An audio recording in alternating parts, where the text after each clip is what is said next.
Beware of friends who are also friends with your enemy. Why? Because most often, they are fake people. They're friends with everyone, including people who hate each other, including people who hate you. They call it being mature. It's not. It's being spineless. They float from group to group like withered with no table of their own. Same jokes, same fake concerns, same empty smile. They listen, they nod, they never stand for anything. Psychology calls it adaptation.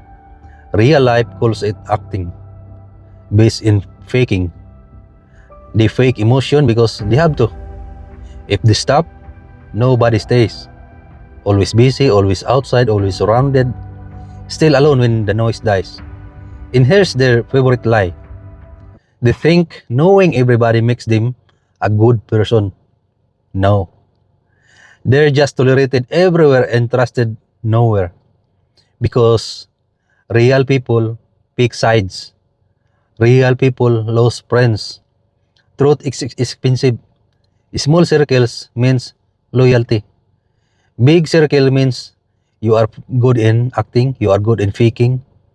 That's the difference.